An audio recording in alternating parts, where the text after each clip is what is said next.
Pak Hoa berusia 72 tahun. Tubuhnya kurus kering dengan rambut putih semua. Hidup mengembara tanpa tujuan. Setiap hari, dia diam-diam mendorong gerobak penuh barang rongsokan di sepanjang jalan-jalan kota yang ramai. Tak seorang pun tahu tentang dia, selain gambaran seorang lelaki tua yang kotor, selalu menundukkan kepala di hadapan kehidupan. Orang-orang yang bertemu dengannya di jalan biasanya hanya memberikan tatapan kasihan atau terkadang penghinaan. Suatu malam musim dingin yang dingin, Pak Hoa sedang mengumpulkan kaleng bir kosong dari tempat sampah. Tiba-tiba mendengar teriakan dari ujung gang kecil. Dia melirik dan melihat sekelompok pemuda sedang mengejar seorang pemuda. Pemuda itu tersandung dan jatuh dengan rasa sakit. Tanpa berpikir panjang, Pak Hoa melemparkan gerobaknya ke samping, bergegas menghadang sekelompok pemuda itu. "Kalian sedang apa? Jangan terlalu memaksa orang." Suaranya serak, tetapi penuh wibawa. Kelompok pemuda itu tertawa terbahak-bahak. "Kakek tua, urus saja dirimu sendiri, bukan urusanmu." Pak Hoa tidak gentar. Tatapannya tajam menusuk, membuat sekelompok pemuda itu tanpa sadar mundur. Mungkin tidak ingin berurusan dengan orang tua. Mereka menggumamkan beberapa kata lalu pergi. Pemuda itu tersungkur, terengah-engah menatap Pak Hoa dengan penuh rasa terima kasih. "Terima kasih, Pak. Kalau bukan karena Bapak, saya pasti sudah tamat," kata pemuda itu. Dengan suara gemetar, "Tidak apa-apa, nak. Bangunlah." Pak Hoa menjawab sambil membantu pemuda itu berdiri. Sebelum pergi, ia melihat sesuatu jatuh dari saku salah satu preman. Sebuah kunci kecil dengan ukiran aneh di kepalanya membuat Pak Hoa penasaran. Awalnya ia hendak membuangnya, tetapi firasatnya mengatakan bahwa benda itu bukanlah barang biasa. Pak Hoa menyimpan kunci itu di sakunya. Kembali ke tempat ia biasa menginap, sebuah sudut gelap di belakang bangunan kosong.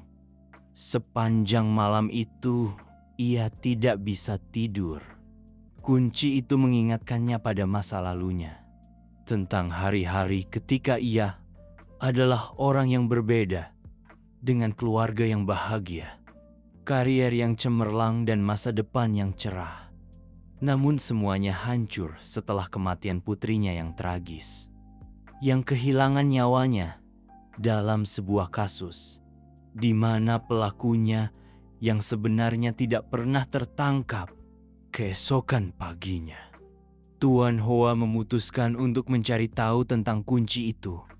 Dia mengikuti simbol-simbol pada kunci, berkeliling kota menanyakan kepada pedagang barang bekas. Akhirnya, seorang tukang kunci tua mengenali pola pada kunci. Kunci ini untuk jenis lemari arsip khusus. Biasanya hanya ada di kantor besar. Kata tukang kunci itu, kata-kata itu seperti kepingan puzzle, jatuh tepat di benak Tuan Hoa. Dia mulai mengingat petunjuk yang pernah dia abaikan dalam kasus putrinya. Mungkinkah kunci ini akan membawanya ke kebenaran? Tuan Hoa memutuskan untuk bertindak. Dia menyamar sebagai petugas kebersihan untuk menyusup ke gedung perkantoran besar, tempat yang menurutnya kuncinya akan berguna. Dia membawa penampilan yang kusut dan tenang, memegang sapu pel, menyelinap melalui lantai gedung. Setiap kali ditanya, dia hanya tersenyum ramah. "Saya hanya bersih-bersih, tidak mengganggu siapapun." Ketika sampai di lantai 5, tempat yang tampaknya merupakan area penyimpanan arsip, dia melihat lemari besar di sudut ruangan. Jantungnya berdebar lebih cepat. Dia berjalan perlahan menuju lemari Hati-hati agar tidak menimbulkan suara. Saat memasukkan kunci ke lubang kunci, terdengar bunyi klik. Pintunya terbuka. Di dalamnya ada lusinan berkas tebal. Mata Tuan Hoa berbinar ketika melihat sebuah dokumen yang dicap rahasia.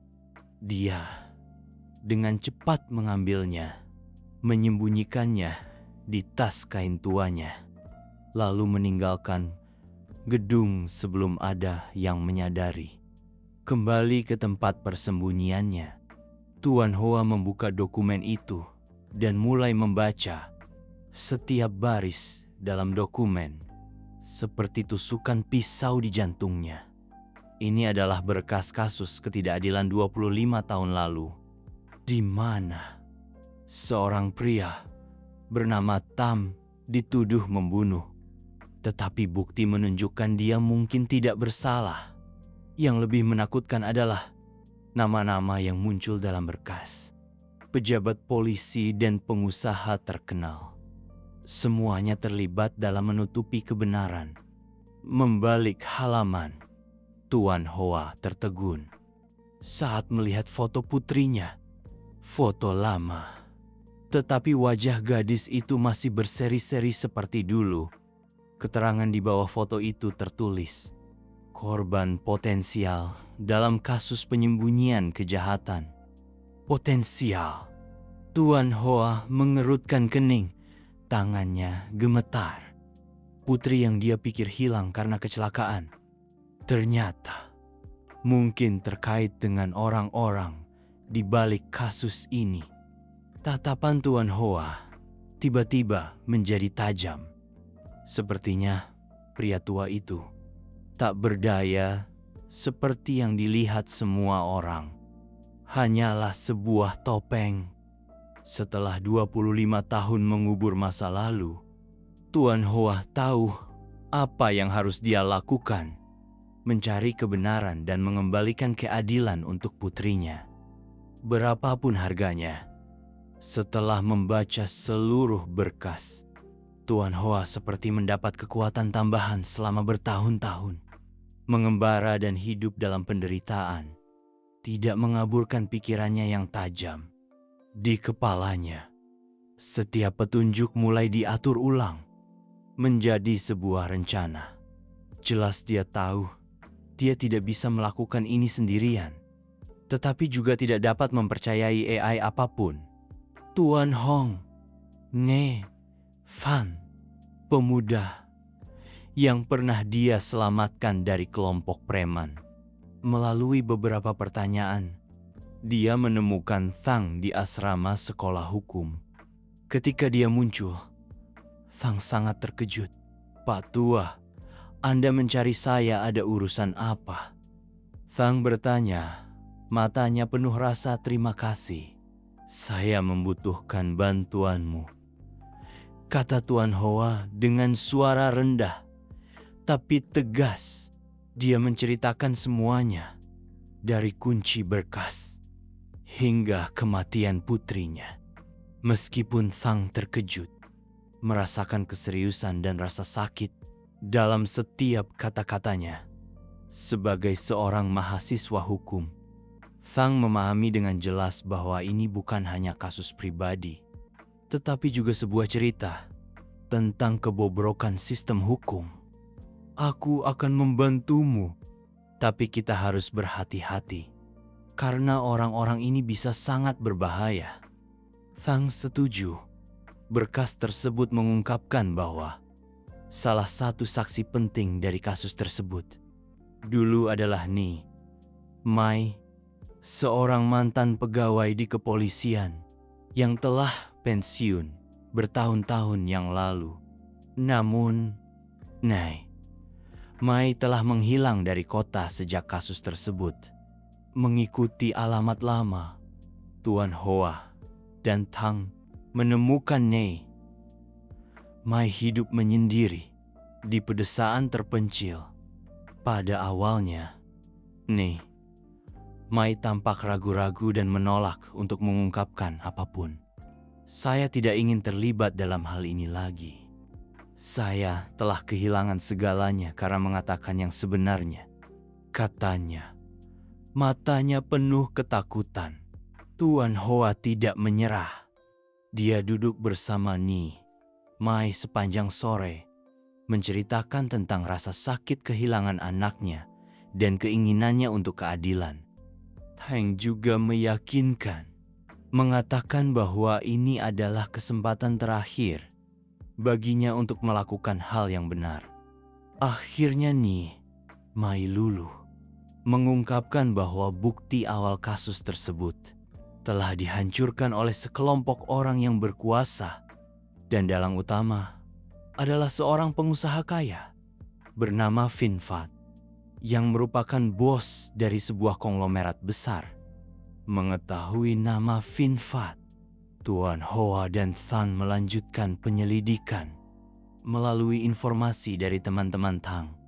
Mereka menemukan Vin Phat memiliki aset rahasia, sebuah gudang dokumen di pinggiran kota, tempat yang mungkin menyimpan bukti terkait dengan kasus-kasus ilegalnya.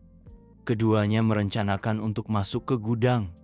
Tang menyamar sebagai kurir untuk menyusup ke daerah tersebut, sementara Tuan Hoa mengamati dari luar. Namun, semuanya tidak sesederhana itu. Pasukan keamanan di sini sangat banyak, dan gudang dilengkapi dengan sistem kamera modern. Ketika Tang hampir ketahuan, Tuan Hoa dengan cepat menciptakan pemadaman listrik sementara dengan memutus aliran listrik dari luar.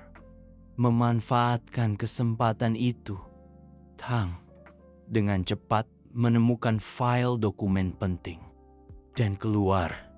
Dokumen ini mengungkapkan bahwa Vin Phat tidak hanya berada di balik kasus putri Tuan Hoa, tetapi juga terlibat dalam banyak kasus ketidakadilan lainnya.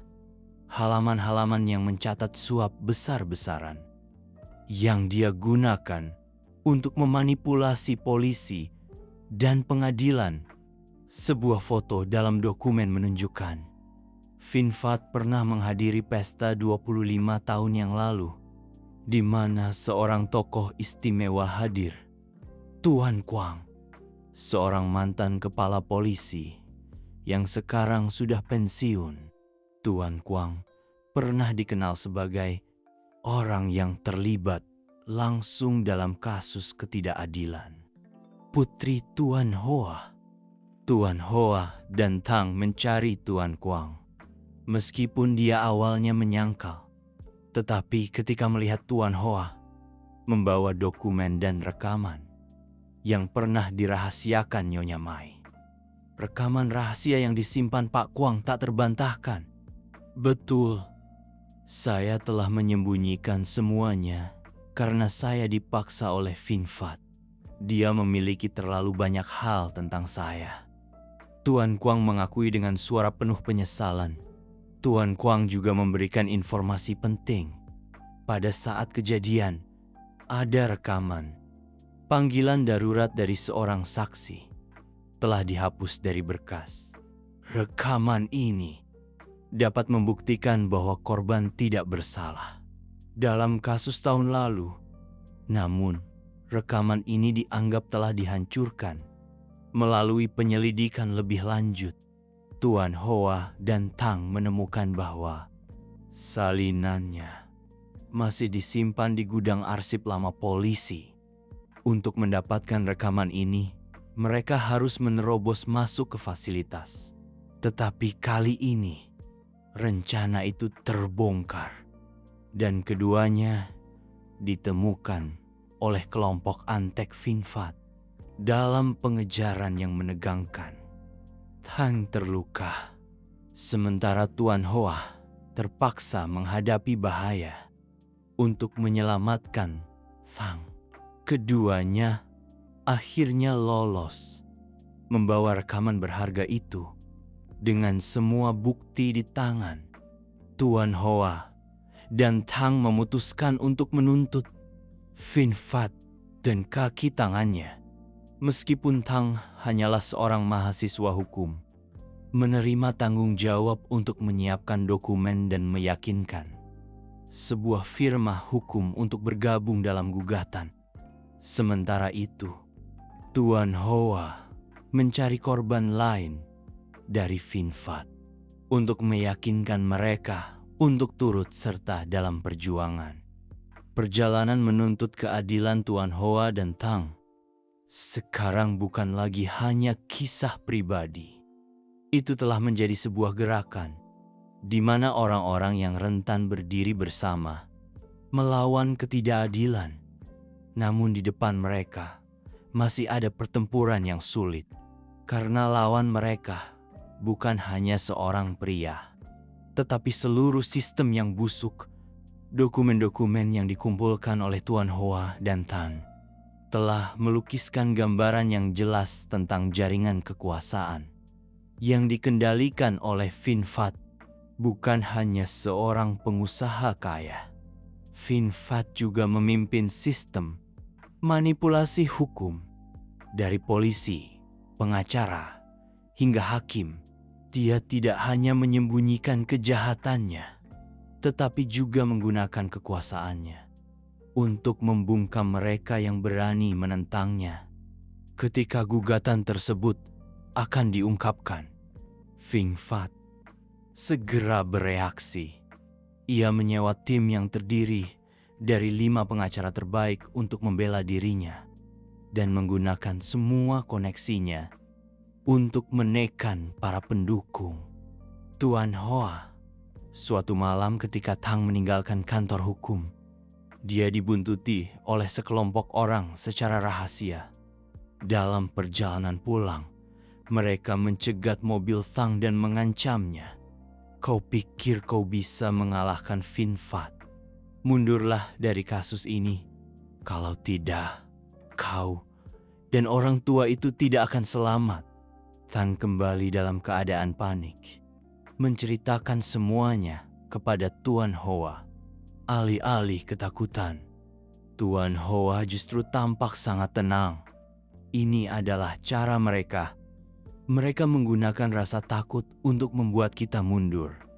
Tetapi jika kita takut, semuanya akan berakhir. Meskipun begitu, Tuan Hoa tidak gegabah. Dia meminta Tang untuk sementara waktu menjauh dari penyelidikan, agar dia sendiri yang menghadapi Finfat. Ketika terus meninjau dokumen-dokumen, Tuan Hoa menemukan nama yang tak terduga. Pengacara Trandat yang pernah menjadi teman dekatnya di masa muda. Trandat saat ini adalah salah satu pengacara top di kota, tetapi juga orang yang bekerja untuk Finfat.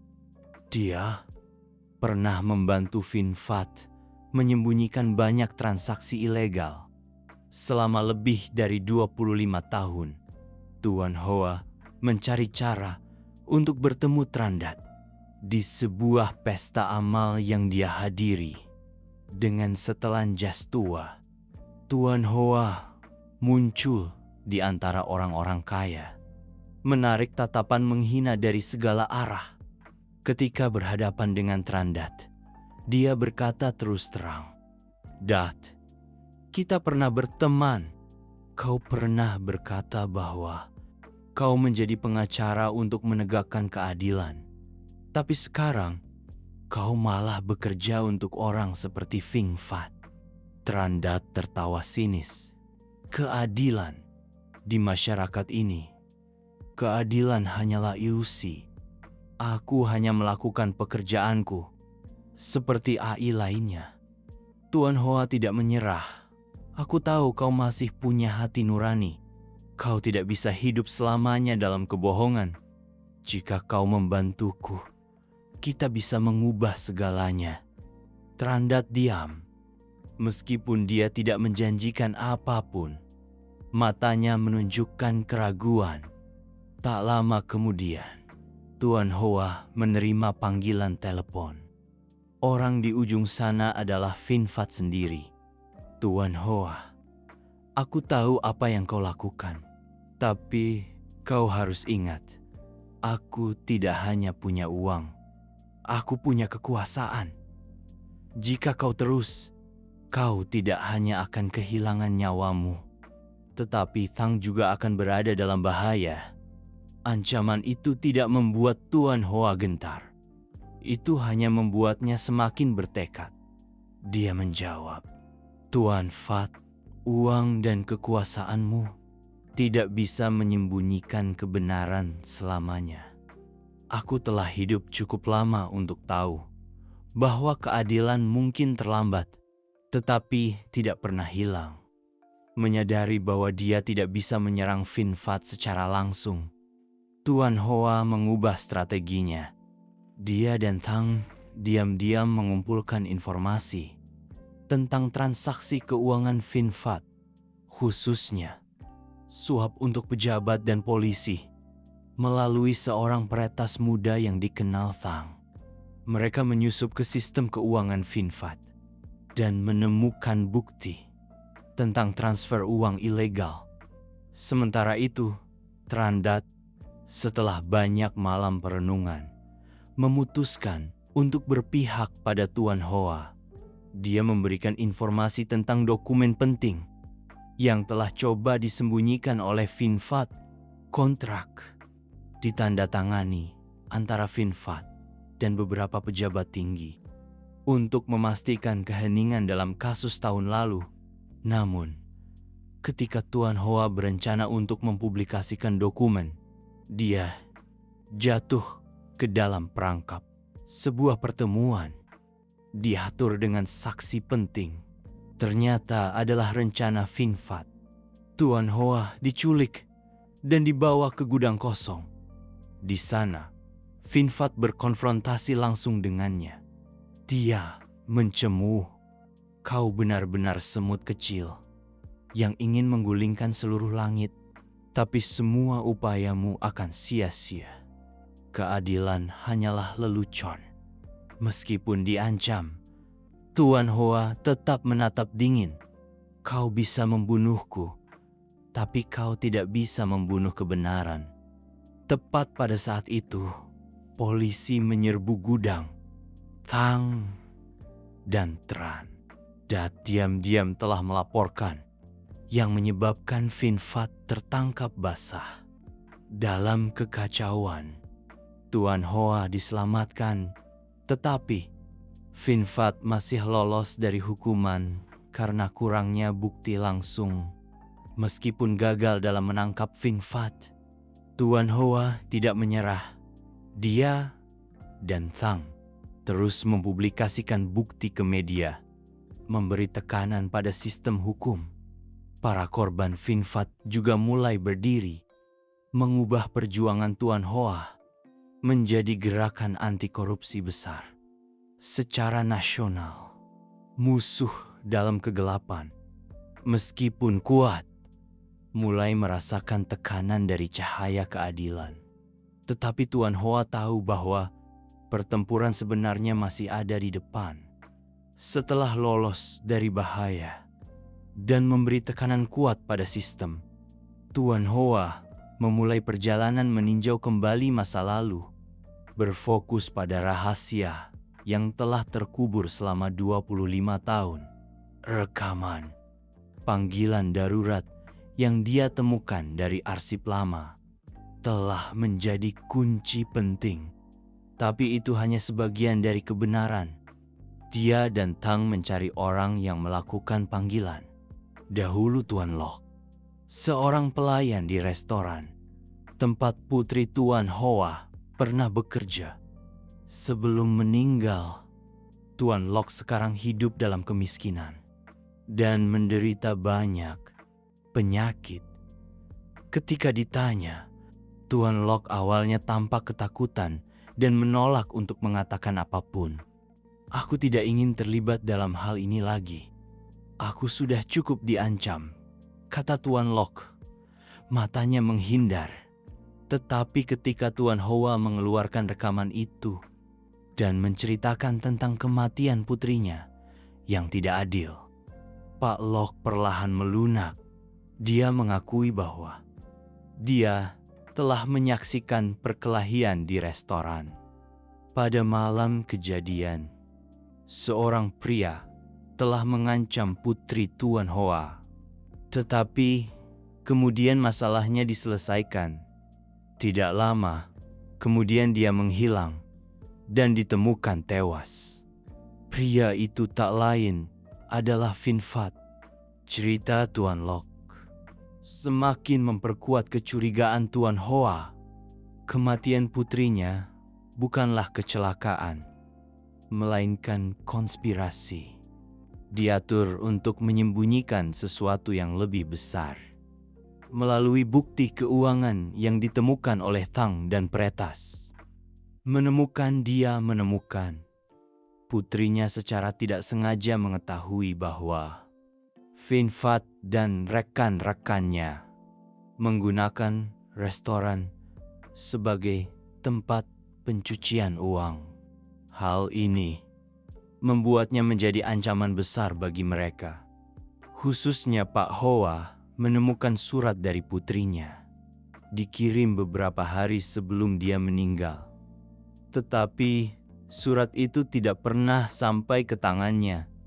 Dalam surat itu dia menulis, "Ayah, aku menemukan beberapa hal yang tidak biasa di tempat kerjaku. Aku berencana untuk melaporkannya kepada seseorang. Tetapi mereka terlalu menakutkan.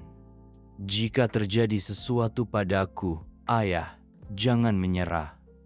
Surat itu menjadi motivasi yang kuat agar Pak Hoa melanjutkan perjuangannya.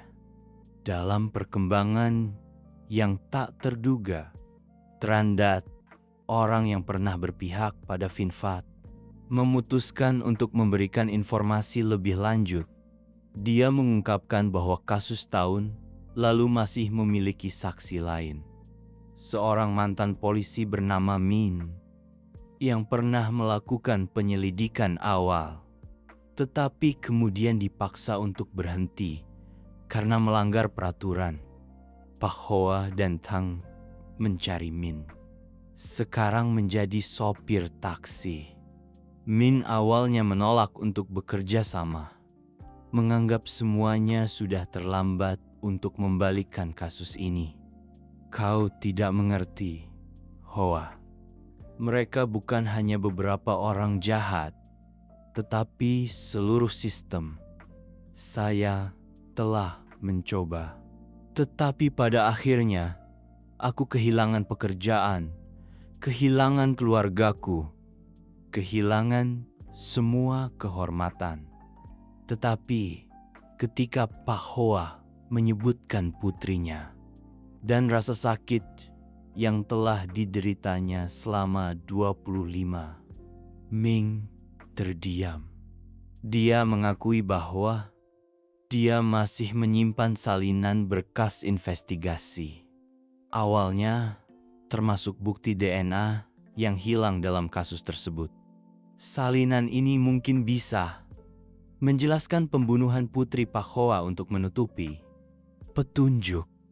Mendapatkan berkas dari Min, Pak Hoa dan Tang memutuskan untuk mempublikasikan seluruh kebenaran. Mereka mengadakan konferensi pers dengan dihadiri oleh korban Vin Phat lainnya dan wartawan independen. Dalam konferensi pers, Pak Hoa menunjukkan bukti dari rekaman, surat putrinya, dan hasil investigasi dari berkas asli. Cerita dengan cepat menjadi pusat perhatian publik. Tekanan dari publik memaksa pihak berwenang untuk membuka kembali kasus tersebut, sekaligus menahan Vin Phat untuk penyelidikan. Namun hal ini tidak membuat Vin Phat gentar. Dari dalam bayangan, ia terus menjalankan sistemnya, menggunakan koneksinya untuk menunda semua proses, menyelidiki saksi yang pernah berbicara, mulai menerima ancaman. Beberapa orang bahkan diserang, Menyadari Finfat tidak akan mudah menyerah, Pak Hoa memutuskan untuk membuat jebakan. Dia menyebarkan informasi bahwa dia memiliki rekaman video, merekam Finfat secara langsung mengancam putrinya. Informasi ini dengan cepat sampai ke telinga Finfat. Tidak lama kemudian, sebuah pertemuan diam-diam diatur antara Pak Hoa dan antek-anteknya. Pada pertemuan itu, seperti yang diperkirakan, Finfat muncul. Ia meminta Pak Hoa untuk menyerahkan video palsu. Tetapi Pak Hoa menolak, memaksa Finfat untuk menunjukkan wajahnya. Sementara itu, Tan dan para wartawan diam-diam merekam seluruh percakapan, di mana Finfat mengakui banyak kesalahannya. Ketika polisi menyerbu, Finfat ditangkap di tempat, meskipun ia masih menyangkal semua tuduhan. Bukti dari pertemuan ini dan berkas investigasi lama cukup untuk memaksanya ke pengadilan. Di persidangan, semua rahasia di masa lalu terungkap. Para saksi seperti Pak Lok, Pak Meng dan Trandat semuanya maju untuk bersaksi di bawah tekanan dari bukti yang tak terbantahkan.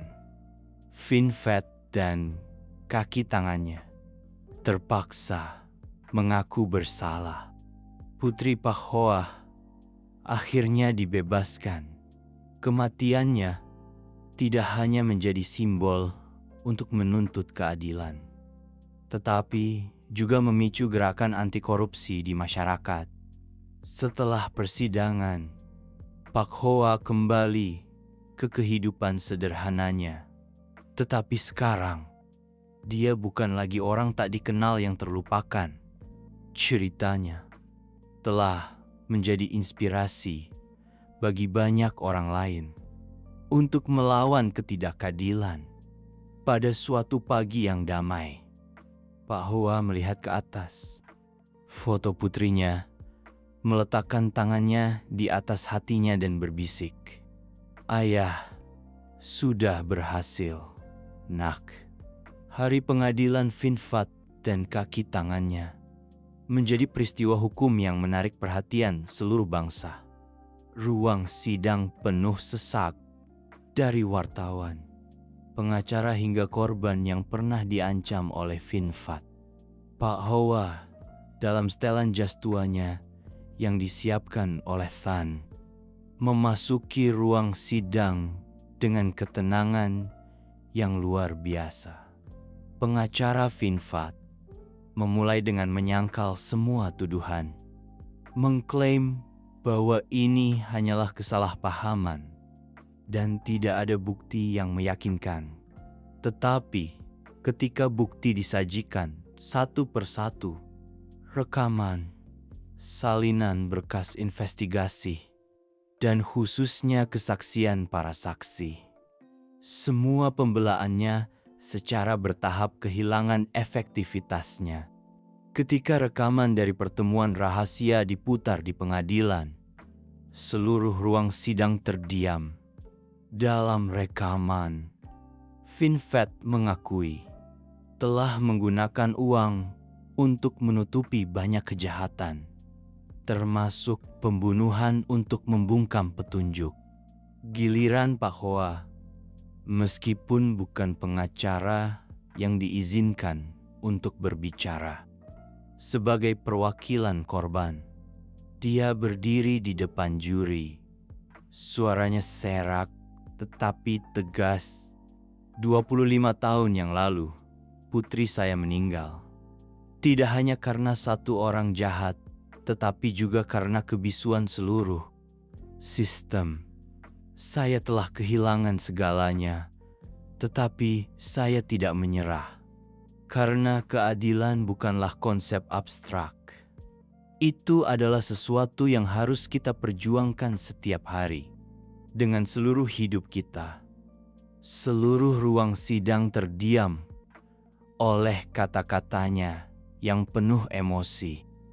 Akhirnya, setelah berhari-hari persidangan, pengadilan menjatuhkan hukuman penjara seumur hidup kepada Vin Phat atas kejahatan pembunuhan, pencucian uang, dan manipulasi hukum. Kaki tangannya juga menerima hukuman yang sesuai, termasuk banyak pejabat dan polisi yang terlibat. Menyembunyikan kebenaran saat dikawal keluar dari gedung pengadilan, Vin Phat masih menoleh ke arah Pak Hoa. Matanya penuh dengan kebencian, tetapi Pak Hoa hanya diam-diam berbalik, tidak membiarkan emosi negatif menguasai ketenangan jiwanya. Kasus Vin Phat menciptakan gelombang kejut di masyarakat. Serangkaian penyelidikan korupsi dibuka. Banyak pejabat yang sebelumnya tak tersentuh terungkap. Khususnya sistem peradilan juga harus melakukan reformasi setelah kelemahan serius terungkap. Dari kasus ini, para korban yang pernah dirugikan oleh Vin Phat menerima kompensasi dan permintaan maaf dari pemerintah. Keluarga Pak Hoa, meskipun tidak bisa kembali seperti semula, akhirnya terbebas dari beban masa lalu. Setelah kasus berakhir, Pak Hoa menolak semua undangan wawancara atau penghargaan. Ia memilih untuk kembali ke kehidupan sederhananya, melanjutkan pekerjaan mengumpulkan barang bekas. Tetapi dengan cahaya yang berbeda di matanya yang menua, Thang, teman mudanya, sering mengunjunginya dan bersama-sama mengenang hari-hari perjuangan yang penuh kesulitan. Suatu pagi Thang membawa sebuah kotak kecil. Di dalamnya ada patung kecil dari perunggu, terukir tulisan, "Untuk orang yang hidup demi keadilan dan kebenaran. Saya membuat ini untuk Anda, bukan untuk menghormati, tetapi agar Anda ingat bahwa apa yang Anda lakukan sangat berarti," kata Tan.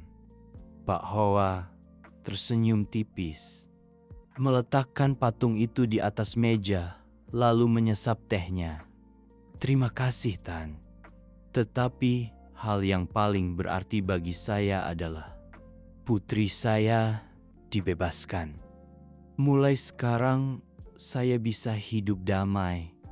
Kisah Pak Hoa tidak hanya berakhir dengan kemenangan hukum, tetapi juga kebangkitan kembali kepercayaan pada keadilan. Dalam masyarakat meskipun telah melalui banyak penderitaan, Pak Hoa tetap teguh, menjadi simbol ketabahan dan semangat pantang menyerah di hadapan ketidakadilan. Pada pagi yang cerah, Pak Hoa berdiri di depan makam putrinya, meletakkan sekuntum bunga putih di sana. Angin sepoi-sepoi berbisik, "Ayah telah menepati janji kepada putriku. Beristirahatlah dengan tenang." Suara tawa anak-anak terdengar dari kejauhan, seperti pertanda masa depan yang lebih baik sedang menunggu. Keadilan telah ditegakkan, dan cahaya telah mengusir kegelapan.